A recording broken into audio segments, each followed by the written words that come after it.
Hello, ladies and gentlemen, and welcome to another entry into DCember.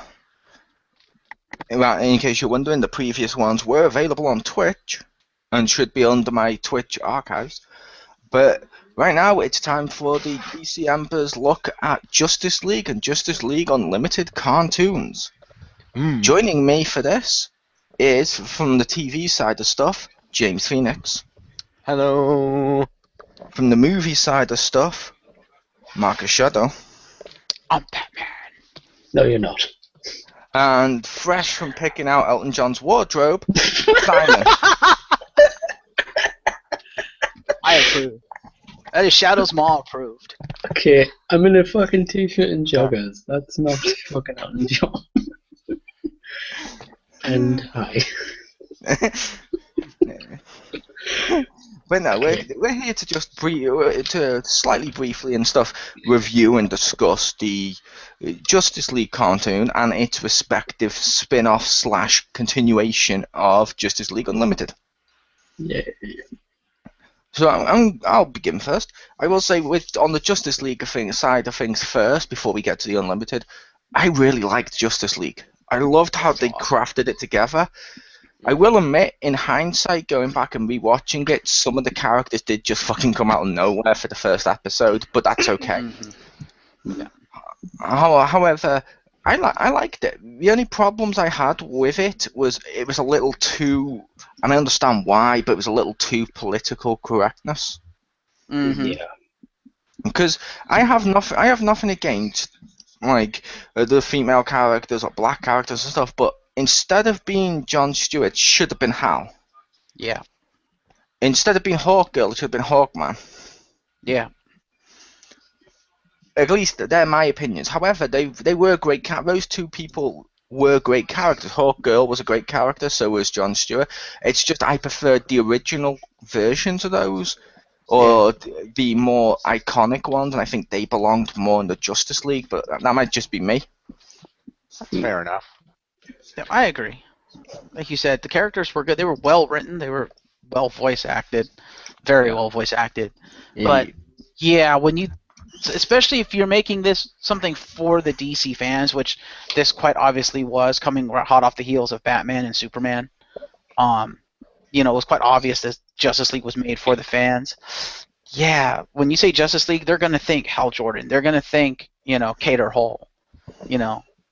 And you go and you bring in Shayera Hole and Jon Stewart. It's like, that's it's like kind of disrespectful to the legacy of the Justice League and to the fans that you're trying to service.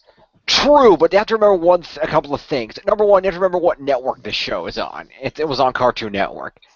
And we know they're... Well, like we said, we understood why they did it, and we agreed with why they did it. It just felt a little off because of the other stuff. Well, I'm just saying, because of their penchant for political correctness on the show, I can only assume that they wanted to make sure they're accurately represented a variety of people in the Justice League, so they added in an additional female and they added in an African American to show a little racial diversity on the team.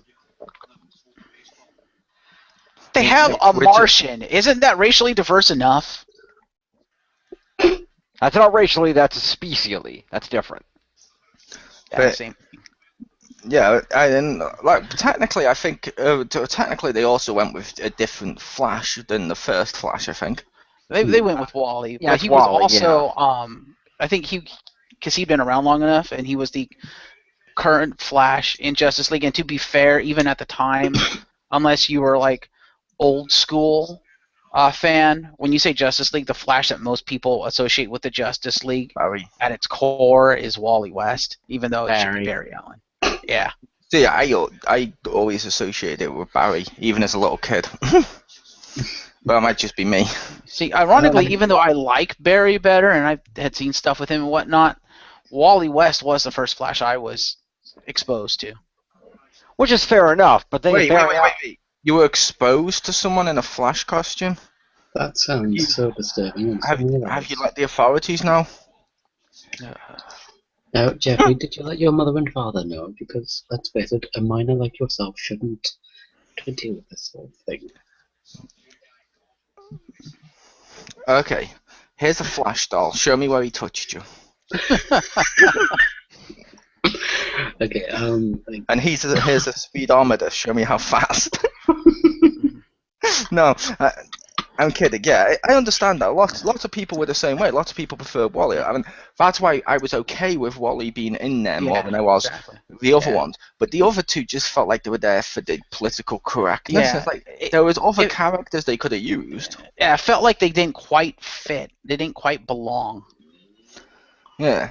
I always liked them. I thought it felt to me like they fit. And I like that they were just there's some characters that might be slightly lesser. No, but there's a little more variety to the Justice League, a little more variety in stories. Because you remember, in the end, it worked out because not only were they well written and great characters, but they were able to work in some unique storylines, like the one that was further revealed in in the one where they did the in the Batman Beyond epilogue episode, where we find out that they actually have a son and he becomes a member of the Justice League in the future. So there you go. mind you, for me, like, I do love the show, and like, I only got into it a few years back, and it was actually one of my friends that got me into it, and Yeah. because he knows that I'm a fucking comic book nerd and shit. He was like, dude, you gotta check this out. I'm like, alright, fine, sure, let's check into it. And, seeing this diverse cast of characters and how they all fit, some of them don't necessarily fit into the actual world itself, and that's a good thing because, come on, you've got a fucking Kryptonian, an Amazon, a rich playboy, a fucking speedster who can go fucking fast. You've got a fucking Martian. You've got all these fucking things, and they all seem to be striving to find themselves and where they fit Yeah. with themselves. Yeah. Which I can understand. And my point with that, like I said, it was just a small thing. Yeah. It was just a small little thing that bugged me slightly watching it. But it's like, even those stories, like you mentioned, Jim, where you suddenly saw in the future they had a child. How come in the future we couldn't have saw Hal Jordan had a child? In the same role or something, or Hawkeye. It's like, but I understand why they did what they did, but it was just a case of it felt less, for lack of a better term, felt less iconic. Less authentic. I knew about I knew Hal Jordan and Hawkman, but I felt like I wasn't that exposed to the Justice League prior to the cartoons. It didn't really affect me that much. Yeah, which, like I said, to be fair, that the show was still really well done. I really loved Justice League. Oh yeah. There was actually one thread in the show that when it first started I was a little iffy about, but as the show went on through to its conclusion, I really loved what they did. Like I said, I didn't think it would work, and it did. And that's the relationship between Wonder Woman and Batman, because I was like, wow, did not think to ship those two. See, I liked that from the get-go when they started putting those two together, just because I was like, it kind of worked. Especially because as a kid reading the comics and stuff, I knew that like Wonder Woman was meant to be like this big warrior type person. Yeah. Batman's always a secluded warrior type person, and in the comics they've always had she's always respected him more than she had like Superman and stuff at the time, because he was not really a warrior, he was just someone handed powers. Basically, he was just born lucky, basically. Whereas Batman earned what he got, which means I could totally see those two together. I liked it. I do totally approve of New 52 Superman and Wonder Woman together. I totally approve of that. Fair enough. Mind you, it is pretty fun though. I mean, especially with like Wonder Woman and Batman, because through the Amazonian mindset, it's sort of that social Darwinist thing of the strong are the ones who rule, and from the female perspective of right. I'm the strongest motherfucker of my fucking race. Give me someone who can match me. And probably the closest thing to that in her eyes. Which works. It does. It's also interesting when you think, from her standpoint of being in the like warrior like environment of growing up and knowing that you had to earn every victory and stuff like that. Yeah. Batman's the only one at the time who's on the Justice League who doesn't have powers, yet everyone else has powers. He's earned his way there through skill and stuff like that, which I'm like, I like that. And a lot of money. But Moses. I also But love that because of that relationship, you got to see Batman actually show emotion. Like, I think there was like a couple times where it looked like Wonder Woman was dead, and he got pissed off, and it was just like, dude, you just pissed off the smartest man on the planet. You're fucked. Yep. Which which was good. Now they had shown something similar in the animated series with Batman too, with Robin and Catwoman and stuff. But yeah, it's still great. It's always great to see characters like Batman have depth. Yeah. It's good to have any character. Yeah, but what does Jim think about? Yeah, what does Jim think about Wonder Woman Batman shipping thing? I think it works. It makes sense. Wonder Woman is, she became Wonder Woman because she went into, against her mother's wishes. Obviously, went into a tournament to prove that she was, that she trained to prove that she was better than she could handle herself on the field. And one of the biggest things in Amazonian society, in Themysciran society, is the ability to physically and mentally be the best, to be the best that you can in all ways. It's something that they pride more than anything. And the fact of the matter is that even without the enhanced strength and abilities of the gods or whatever that Diana or anybody in Themyscira has, the fact that Bruce has become to that point, the highest physical and mental point that a man can be, I could see why she would admire that. Yep. Sounding a little too enthusiastic there, Jim. And I will say, I don't know if Marcus would agree, but this series is probably the best thing to come from the Batman redesigns. Redesigns? When the Batman the animated series, they redesigned it halfway through it to be all more brighter, different looks and stuff. They made it darker. I didn't like the redesigns of Batman. That's when I stopped watching Batman the animated series, when they took Dick and made him Nightwing, and they brought in Tim Drake. I did not like those designs. Yeah, they didn't make it darker. They made it a lot more cartoony, because the idea behind it was they made the tone more cartoony, but they made the look darker, in my opinion, because they washed the color palette out. They took Robin, from the Dick Grayson Robin, who was like bright, like greens and yellows and red, and they made it Tim Drake, and they made him black and red. They made it really dark. Like, they took Joker, who was always about like the rich purples and the greens and stuff. They made his face a triangle, which I hated. I hated that they made his face all fucking pointy and shit. And then they washed the color palette out of his costume. His costume wasn't as bright, and they made the feel of it darker. They made the tone of what they wrote and stuff, and of the episodes, they made it more cartoony, more brighter, but they made the look of it darker, which I didn't like. Fair enough. I thought the original Batman the animated series looked more darker with how they did it, because they played more with shadows going over stuff and all this. This one, the reason they did the redesign was they wanted to unify Batman and Superman and stuff like that, so they'd feel like one universe, and because they felt like one universe, we can now get Justice League. Right, which I think they failed at that, because to me, when they introduced Superman, yeah, his color palette and the color palette of the show was a little bit brighter, but to me, Superman the animated series always felt in continuity with the original Batman the animated series. When they changed the tone of Batman the animated series, that's when it felt out of continuity to me. I was just no, this isn't Batman. This doesn't feel right. It looked and felt in continuity and all that, but the problem they had with it was the way they'd done the Batman ones with the more faded into the background, shadowy looks and stuff like that. Mm-hmm. These ones, while they may have had darker colours, they popped. They were cartoony. They stood out. Therefore, you could have the crossovers, and it wouldn't be really impossible to do, because from an animation standpoint, they found it impossible to get those two to cross over unless they changed the characters, which they did for the Batman-Superman crossover movie episode. But yeah, I think I would have been basically fine with the changing color palette. I didn't particularly care for it, but it was okay. But the thing that just threw me off with the later seasons of Batman the Animated Series, I just hated, was the difference in animation style. I did not like the art style of the later seasons. It was too angular. It's like, no, it's not Batman. To be fair, like I said, I didn't like the new redesigns and stuff. I was just pointing out that this was the best thing to come from it, because it made it so that they could cross over.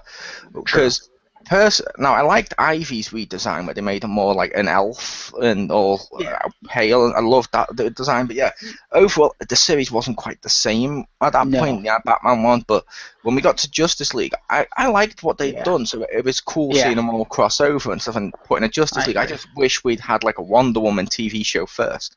Yeah. So at least the Trinity got a TV show. Yeah, I agree. Mind you, though, with Justice League, for me, it took me a little while to get on with, to get fully into it. And it took until, like, season 2, give or take, for me to actually, like, properly get into it. You know what I mean? And, but, like, because I remember seeing, like, Beyond, or Batman the Future, as it was called over, a long, long time ago. My throat is killing me, by the way. Hang on, I'm just going to clear my throat. Take a sip from your goblet. I haven't got a goblet. I'm out of water. But, like with Batman Beyond, and like, I loved that season. I loved that show. It was a wonderful thing. And for the crossover to occur, like, a lot later on, my immediate thought process was, holy mother of shit, I'm actually seeing this. Yep. This is so cool. I liked Batman the anime, Batman Beyond or Batman of the Future. I didn't like as much as I loved Batman the Animated Series 1 and 2. Yeah. That's still the best in my opinion of the whole Timverse. But yes, however, I still like Justice League. One thing I'll say, and I don't know if Jim would agree with this or not, but one thing I loved about the Justice League show, at least just the first one, just called Justice League, it was more episodic, because in order to make sure each character could have enough screen time and stuff, most episodes were 3 or 4 parts. Yeah. I will say this, with respect to Batman animated series and Justice League, the other thing I loved about the first 2 seasons of Batman before they made the changeover is the writing. The episodes were so well written. Like, I probably would be hard pressed to find a bad episode of the first 2 seasons of Batman the Animated Series. It might have been like 1 or 2. It was so well written, and then when it made the shift, to me the writing suffered. But when Justice League came around, and I think it's one of the reasons why I love Justice League so much, is it brought me right back to Batman the Animated Series with the character designs, the voice acting, and the writing. Because the stories and the characters were so well written for Justice League. I was like, yes, this is amazing. Yeah, well, I will say, while we're comparing the two, Justice League did have one major advantage over the Batman the Animated Series 1 and 2, which I did love. They're still my favourite. But one thing just annoyed the crap out of me with that series. Okay. Harvey Dent got like a 2-part episode. He becomes Two-Face. He becomes basically really well done. It was well thought out. It was well executed. It's a really emotional villain. The next episode, he's playing fucking cards with the other villains like it's just a throwaway villain. And none of the stuff from the previous episode was kept. None of the depth or anything. It's like, they constantly did that, and I did not like that. Fair. Whereas this one keeps continuity stuff better, but I was seeing what Jim thought about the episodic stuff, like the 3-parters and stuff.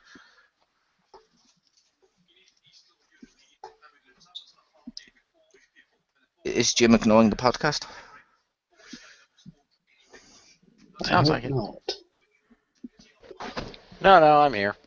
Of course you are. Okay, then what do you say about what we asked you? You guys were asking me something. I thought you guys were just discussing it. Sorry. What were you asking me about it? So yeah, you ignored the podcast. I didn't ignore the podcast. I just missed the question. Okay, but it was asked over and over again, and we were discussing it ourselves for like 10 minutes. It was basically the episodic nature of the Justice League show. It was 3-parters and stuff where everyone got enough time and stuff, and we were asking what you thought about it, but you weren't there. Yeah, that worked very well. I thought it was good to have, to have show off, because you have so many characters in a show like that, it can be hard to try to give them all equal focus. So it worked well that they were able to spread it out like that, have an arc. Each character got to have an arc. Then this one got an arc, that one got an arc, and it worked out well to show off the different characters, different pairings between them, friendships, relationships, whatever have you, and to show off the wide variety of villains that the League fights between all the people in them too. Yep. It was quite nice to see how the characters, and how the characters themselves function on their own, and the advantage of having the episodic format is that you can do that, so that way you get to understand each of them individually as well as collectively, so that way it doesn't get to the point of it being too many cooks in the kitchen. Yeah, you can. I like the three parts. So I will say with Justice League, the weakest episode, in my opinion, is the first three-parter, which is the first episode. Mm-hmm. Because we get introduced to Wonder Woman, Flash, Green Lantern, Hawkgirl, and Martian Manhunter all at once out of nowhere, which is fair enough, but the focus of the entire episode was on how Manhunter was the new guy and how he was going to get him around, and obviously putting the League together. But it felt like, how can you just focus on him as the new guy when you also have enough of 4 new guys? Yeah. That doesn't really work. Because they're like, oh, he's adding a new dynamic to, my best friend, Wonder Woman, who I clearly mentioned for the last 4 or 5 years. Come on, you saw me mention her all the time. Wonder Woman. Come on, I cannot stop speaking about her. Wonder Woman. Yeah. It's amazing how much that makes sense. But I will talk. So let's talk now. I don't know if many people here would agree or not, but let's talk about the swap from Justice League to Justice League Unlimited. I did not like that. I didn't like it either, but I will say I did not watch a lot of Justice League Unlimited, and I think part of it is because I didn't like the shift in tone of it, and I didn't like the fact that I understood what they were trying to do with Unlimited, and it kind of made sense by making it unlimited. They now have access. It's basically DC Universe, the animated series, which is fair enough, but by opening it up to all this myriad of heroes and villains, I think the series lost the focus it had when it was just Justice League, because you knew it was going to be the same, 5-6 characters every week, so they could actually focus on character development. They could focus on the relationships, and all the episodes felt like parts of a whole. It was, part of a larger story. It was a central story arc going through the entire series. I didn't get that feeling from Unlimited, and that kind of turned me off, which is why I kind of stopped watching it. I was like, half these characters I don't even care about or really know. Yeah, what they tried to do with Justice League Unlimited, which makes sense, I didn't like the swap, but what they tried to do is, in the comics with Justice League, there's this massive roster of characters who are in the League, and they always rotated, so they tried to make it more like that. But the problem with doing that on a TV show or a film or something like that is you lose sense of your characters. Take X-Men, for example. There is a shit ton of members who have been X-Men. I like the fact in X-Men the movie they chipped it down to the main 5 or the main core. And I prefer Justice League when it was its core group. Although opening up to Unlimited did give some better things later on. We got the Batman Beyond crossover, which was great. Yeah. We also got Supergirl, who I liked. Even though she wasn't actually in Kara's outfit, she was more in Linda's outfit, but still. Mm-hmm. Yeah. Well, the thing is, I think they were trying to showcase Justice League West, Justice League East, Justice League International, Justice League Europe, because there were more than just the Justice, because the Justice League in the Justice League animated series was basically the Justice League of America. Let's be honest, that was the focus. Which made it awesome. But in the DC universe, at least at the time, now I don't think so much since they New 52'd it, but at the time, there was 6, 7, 8 different Justice Leagues operating around the world, because they realized, we may be superhuman, but we still can't police the entire fucking world. We need more people. So that's what they did. And that's what they were trying to open up to for Justice League Unlimited, but like you said, that made them lose focus. It was too many things too many characters to try to showcase to the point that they weren't able to do the big massive like 3-4 part arcs because and then carry it forward to more episodes, because if you introduce something in one arc, because there's so many different things going on, that may not even come up again until season 2. Yeah. That's how massive this thing was, and I didn't like that. And what I was saying was, while they did have multiple Justice type groups around DC since pretty soon after its inception, Justice League for many years, not just New 52, has always been a massive fucking roster, which is what they were trying to do with this. It was basically the ones they could use, they were going to. Fair enough. And that's what they were trying to do, but I still preferred it more like it was, because you got to know these characters, and then just seeing them more take a back seat, I don't like that. Although, the other thing Justice League Unlimited did, and same thing with the first episode of the TV show, it raised some continuity issues. Because we saw Supergirl first in Superman, the animated series. Then, in the first episode of Justice League, Superman tells Martian Manhunter he knows exactly what he's going through because he himself is the last known of his species. And stuff like that. Hey, are you forgetting Supergirl? Which technically, I think in the series, she was more from a sister planet or something, but she's still close enough that you're not like him. You're not locked in a lab alone for the rest of your life. Get the fuck over yourself, Superman. You arrogant fuck. Yeah, I know exactly what it's like to be the last of my species. Oh, by the way, here's Supergirl, her horse, my dog. It's like, no. Crypto is the super dog. Crypto, the super dog. Oh, Is that a continuity? And by the way, here's the guy who's been trying to kill me, now locked in the Phantom Zone. He's still alive, even though he's locked in the Phantom Zone. Yeah. And his 2 minions, who have Here's this entire bottle city of Kryptonians that I just keep over here. Yeah, that too. But I am totally alone. So alone. It's funny for me. Like, I embraced the changes for it, and I welcomed it. I was like, okay, this is new and this is interesting. Let's see where the hell they go with this, because that's normally how I go for things, which makes sense. And like I said, to be fair, Justice League Unlimited was still not bad. It wasn't terrible. No. It was still really enjoyable. It wasn't quite. I just didn't like some of the changes.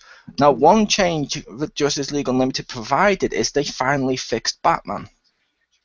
Because I'm sorry, it seems really stupid, as I've pointed out, and he does this in the comics too, but it seems really stupid and almost desperate, like you're trying to seem dark, when Batman's like, I'm not going to join the League, but if you need me, you'll know where to catch me. Oh, guess who's in every single episode? It's Batman. And it's like, oh, so really you're not outside of the group like you claim, you whiny little fuck. You're just like, I'm dark, deal with it. It's like, no, fuck off. You're basically the emo kid in school that puts his hair down in front of his face and then sits in the corner being like, I'm an outsider, and then constantly tries to join everyone's group, and then when he's in the group, it's like, yeah, I don't belong here. It's like, fuck off. Well, I think we well established in Lego Batman 3 that he works alone, a solitary figure. Yeah. That was not Lego Batman 3. That was Lego Batman Special. That was in the movie. Okay, I couldn't remember where we saw that. Yeah, that was the 30-minute special where he's like, yeah, I'm a solitary figure that works alone, and in comes Robin, fucking Nightwing, Batgirl, and Alfred. Okay, if Jim starts singing the Batman song from the Lego movie, punch him. If he's gonna sing any Batman song, it's gonna be Grey and Blue, Grey and Blue. Actually, if he just sings in general, punch him. Yeah, but now, like I said, the change was weird, but it did provide some good stuff. Now, since I know Jim and Simon wanted to talk about this, hopefully Marcus too, but let's talk about the crossover episodes they did with Justice League and the other ones. And since this was the one you were more wanting to talk about, Jim, you kick it off. Oh, thank you. Of course, most of these were in the How about you, Si? Oh, shut down. Ouch. I'm kidding, Jim. I'm kidding. Go, Jim. That was beautiful. It was, but I was kidding, Jim. Continue. You kick it off.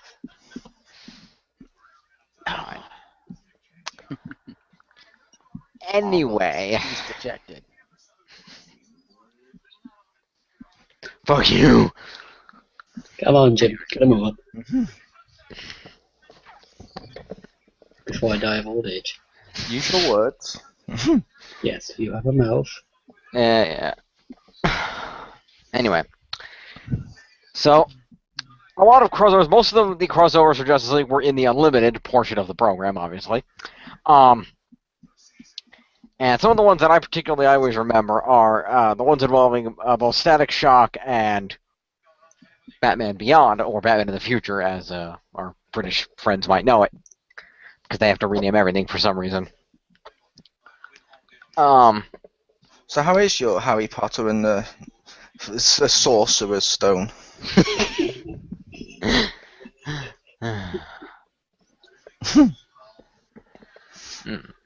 Nice. I don't know. How is your Marvel's Avengers Assemble? That makes a total sense with the name. Mm-hmm. That one actually made sense. I like that name. So did It's Batman in the Avengers Future. Yeah, but Yeah, Batman Batman Beyond did sounded it. cool. Batman Beyond sounded cooler. Avengers Assemble sounds cooler because it's the actual call name. It's awesome. Batman in the Future sounds like they have no confidence that people in England would know who the fuck they were talking about or what the thing was about. Yeah. Anyway, so there were several crossover episodes that involved the crossovers with the Justice League version. There was actually one in which I always get all the crossovers mixed up in my head, so I'm trying to sort them out in my head here. But there was and there was also crossovers, of course, between Static and Batman Beyond, independent of Justice League, also.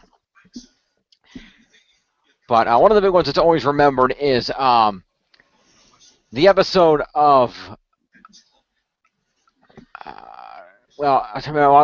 one of them was the episode of, it was a kind of a combination of Spit it out. I'm trying to all right, well, He was talking to Simon. yeah. Wow. Thanks. Yes, come along now, Jim Bob. Get your words out. One of the best ones is, of course, the one where Static Yes. Shock, of course. Makes your memory work. I'm trying. The episodes are all running together in my head. That's the problem. The one with the Batman Beyond one was the one where it shows like the future and all that stuff, but it was designed, that one, and felt more because of how it was designed as a end to the series, but then they got an extra season afterwards. But that was the ending of season 2. I don't know if that helps at all. Fair enough, right? I remember it was the one where Green Lantern, Hawk Girl, and I'm trying to remember who went with them. But 3 of them went to the future. Maybe it was Batman. They went to the future. Because they were Really? chasing down some time traveling criminal. I don't remember who the hell it was. You remember who the hell it was, Mo? You're helpful. I can't. Oh, hang on, what was that say? You're helpful. Oh, I can't remember who it was. Okay. Well, I remember they traveled to the future because that was when they found out that they had a son. Of course, being Warhammer of the Future Justice League. And I remember because as they were trying to chase whoever was time traveling down, whoever was time traveling ended up going back again and screwing with time, and there was a time ripple that caught up with them, and Jon Stewart turned into Hal Jordan for a couple of minutes. I remember that happening. Yeah. It's also worth noting in the Justice League one with Justice League with Batman Beyond, they also did something I kind of didn't like. Mm-hmm. Terry McGinnis met up, but this may have been the one. I Oh, think this was in the Justice League one. It was either in the Justice League version or it was in the Batman Beyond version because they had 2 crossovers in both shows. Yeah, But I did not like the one where Amanda Waller's there and she's basically like, "Oh yeah, we've been trying to find a new Batman for years," and I'm like, Fuck off! It happened. It happened naturally, which they still went with. It happened by accident. But Yeah. I'm like, you can't just find a new Batman. I don't think Bruce would have allowed you to try to make a new Batman, as Bruce himself established in Batman Beyond that he hadn't allowed anyone to take the mantle and wouldn't. He hadn't even thought about it because he's Batman. He wasn't going to give his technology up, and yet. In the crossover, it's more of a case of, oh yeah, he trusted her to try and find a new replacement Batman and all this. I'm like, no, Yeah, fuck no. off. I don't think it was really that. It was more along the lines of Amanda Waller was committed to the fact that there had to be a Batman, and therefore she took it upon herself to use Cadmus to try to make a new Batman against Bruce's wishes. Yeah, which I still didn't like it. It was like, Yeah. I didn't like the fact that they made Terry Bruce's son. That was, of course, the episode epilogue, which was Justice League Unlimited's way of the producers way of saying, "Oh yeah, we never got to finish Batman Beyond because they canceled it." Here's the finale from that, by the way. It was also designed as, like I said, it was designed to also end The whole Justice thing. League at the same time. Oh, that's the one. Okay, so that was what we're talking about. Okay. Yeah. So effectively, yeah, in epilogue, they cut to the future, basically showing a slightly older Terry McGinnis working with again a slightly older Bruce, and basically Amanda Waller reveals that Terry is actually Bruce's son because she used some of Bruce's DNA to change Terry McGinnis' father's DNA to be Bruce's DNA in his reproductive material, so that when Terry was born, he'd be Bruce's son, the son of Bruce and his mother. And so he finds just out that he is actually biologically Bruce's son, and then Amanda Waller did all this, and she explained it's because she was dedicated that there had to be a Batman. You know, there has to be a Batman because Gotham can't survive without a Batman. So I took it upon myself to make sure that there was a Batman. Yeah, which I didn't like any of that because it's like I know, it was Terry weird. McGinnis was nowhere near Bruce. He was completely a different character. He had some elements, but he was a different character that was unique to himself and was great with how he found Batman, how he found out who Batman was and took up the mantle of Batman was great and Yeah, independent. This sort of shit all over that. yeah. She tried to set it up. I said, okay, yeah, I said we paid powers to have your parents killed so they die in front of you and you'd be inspired to become the Batman, but they fucked it up and only your dad got killed, but it worked anyway. To me, that was kind of pissing all over Terry, and it was like, it was a case, Pretty much. it was very much a case of, alright, so you've now just done this just to fuck people's lives over. And then the other. Although killing someone's parents to give them a tragic backstory totally did work for Fabdango.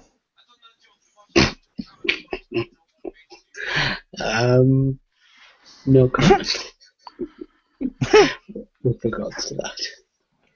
Fair enough. Yeah. The other one was the episode Once and Future Thing, and the villain they were chasing was Kronos, was the guy's name.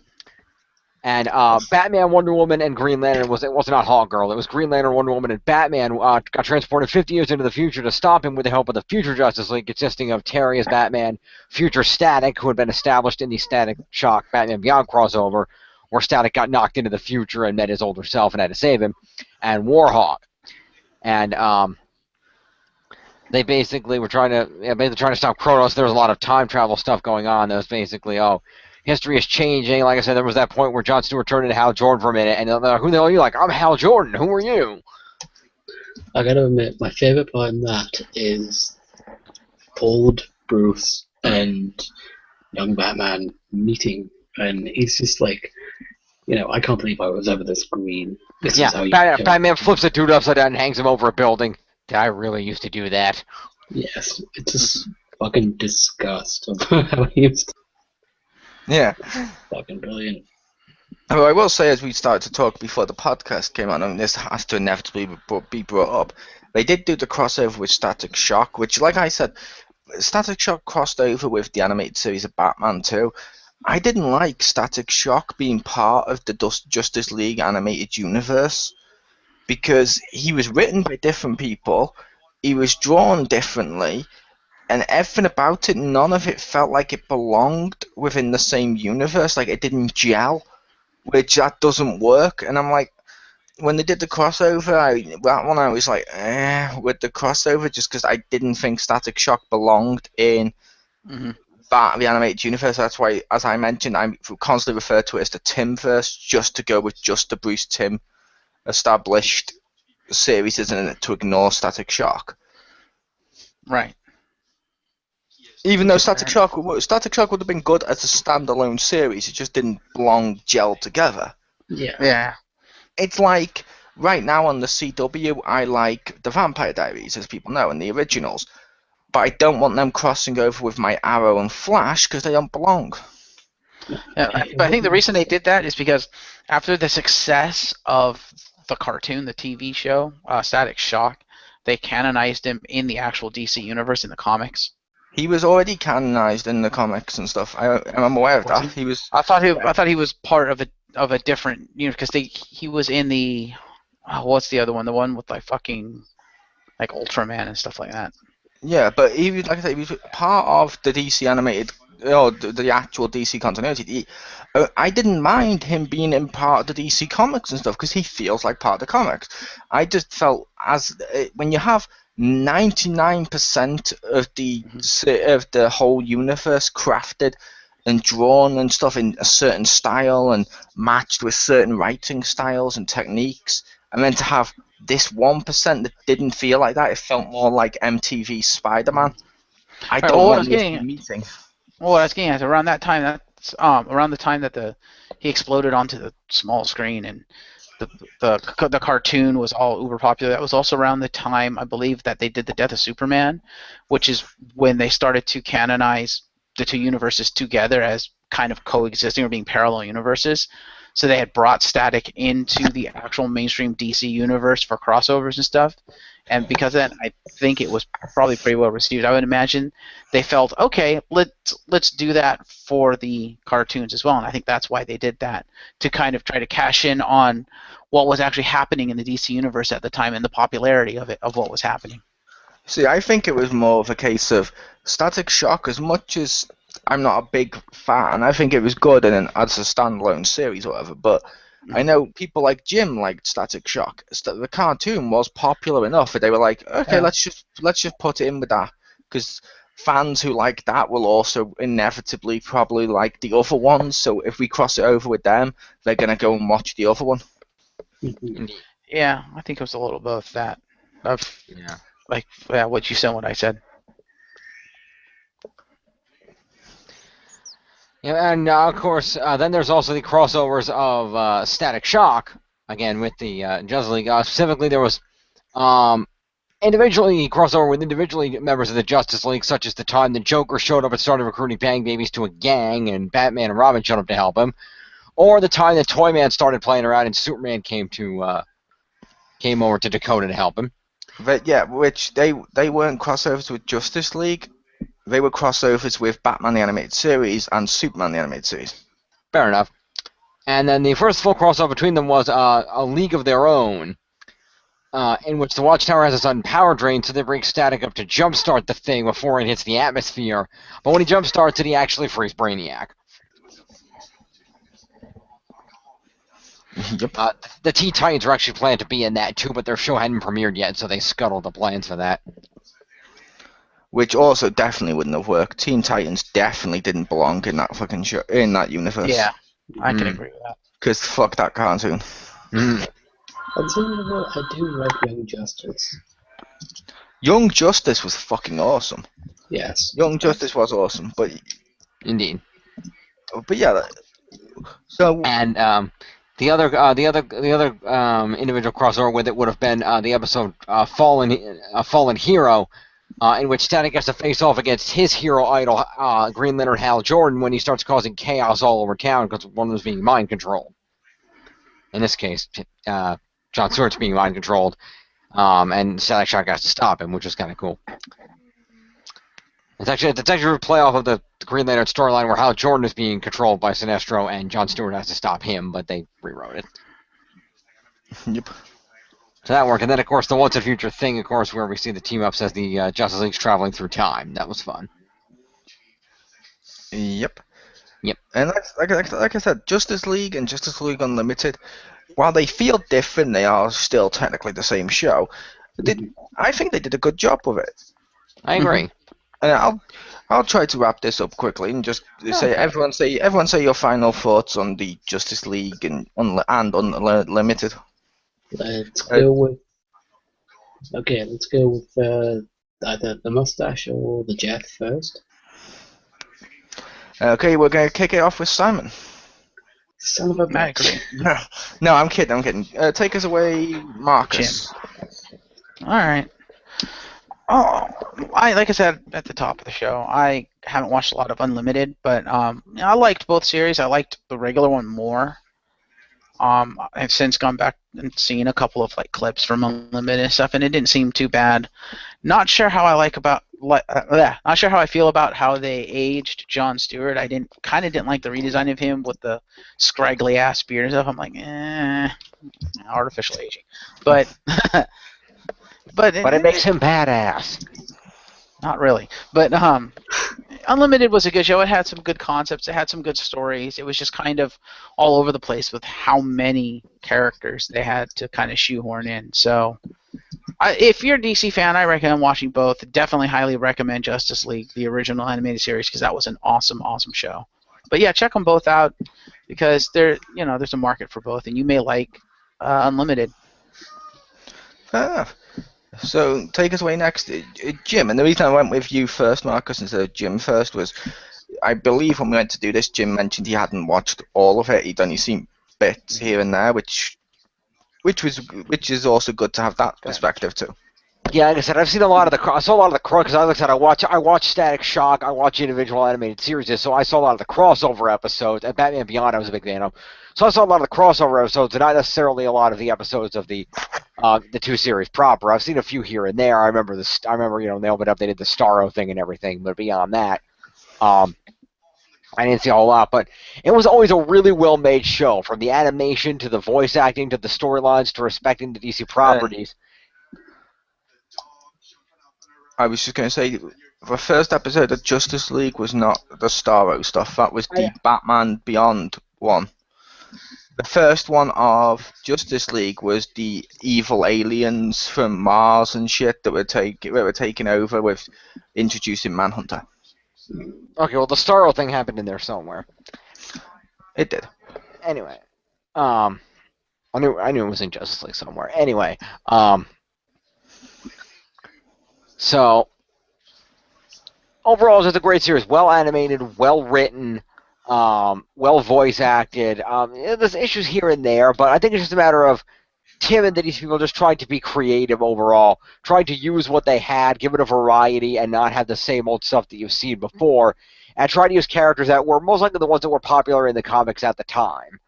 Whether they were the most popular overall or the ones that were more appropriate for the league, I don't know. But I think it was a combination of both the political correctness and the fact that they were what was popular in comics at the time. So they figured, hey, we're going to do this, get some slightly lesser known heroes out here, some different versions, have a little variety in the league and try to get everybody's opinions there. And then they expanded that when they went into Unlimited and brought in even more heroes. So that was kind of cool too. But overall, great, wonderfully made series, great stuff, and it's too bad I don't have good animated stuff like that still on the air now. Although the movies are still pretty good, but yep. The series was something else. So, how about you, Si? I honestly love... Would you like to raise a goblet toast to the show? No.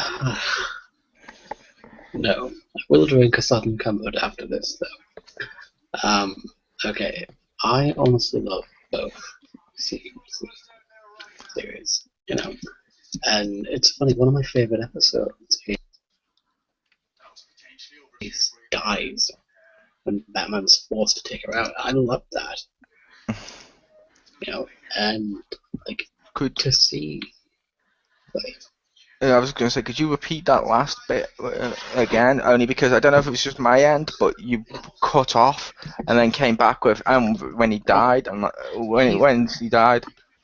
He's been doing that the whole time. For whatever reason, his mic keeps muting itself, or the call keeps muting itself on his end, so he keeps muting. Okay. Alright, for me, one of my favorite episodes is from Justice League Unlimited, when the character Ace gets killed by Batman. And to see that, and it's a beautiful thing. It's also really heartbreaking, and But Batman doesn't kill. I know. Like, I say fuck you all to anyone who says that. Yeah. Thank you. That's what I say every time we complain about. But Superman doesn't kill. Batman doesn't kill. Yes, they do. Fucking get over yourself. They do. Yes. It's in the fucking, it's been as far fucking in the comics and the fucking Christopher Reeve movies. Fuck off. Yeah. But anyway, back on topic. Like, I honestly do love the two for what they are, and it is a wonderful showcase of art, and anything that has that grabs my appeal. So it's bloody fabulous. That's all I can say. Yep. I will say for my ones, I think Justice League and Justice League Unlimited were really well done. Mhm. They had great character and stuff. The only I had some nitpicks with little elements of it and stuff, which is fair enough. My biggest complaint though is more the fandom, Yeah, where fans refuse to accept anything that's not that universe. Like, oh, we can't accept an animated Batman if it doesn't have Kevin Conroy. It's like, fuck off. yeah. There was It's a like, Batman before him, there'll be a Batman after him. yeah, it's It's the like, same thing with, and they do that in general. It's like, Young Justice was a damn fucking great show. Probably better animated, probably more well written than the Justice League series. I will admit that, but it was completely overlooked by the fans because it's not my Timverse, it's not my Justice League. And it's like, fuck yeah, off. yeah. Because However, sorry, I was saying. So we had that, but however, that shouldn't stop people checking out the show. At least check out this show. It is worth watching. It's a little aged It's a now, great but show. Yeah. it is worth watching. It just don't think because of how the internet and fans perceive it, it's the greatest thing ever. There are problems. yeah, But watch it for yourself. And it's make up still your totally mind. worth checking out. Absolutely. And on that note, I will say thank you to my three guests. And thank you You're for welcome. having me. You're welcome. Also, a And reminder, if you want to see the thing that very well may be the best thing ever, stay tuned for Mole's DCember review of Batman the Animated Series. Jim, shut up. we're not doing Batman the Animated Series. You said you were doing Batman the Animated Series. We were going to, and then we decided because I had so many ones to get through, we decided to do this one instead, so we could so it could be both the one I was doing with Marcus and the one I was doing with Simon at once. Fair enough. Yes, but I was your host, Chriz, aka the Mole. Enjoy DCember, and goodbye.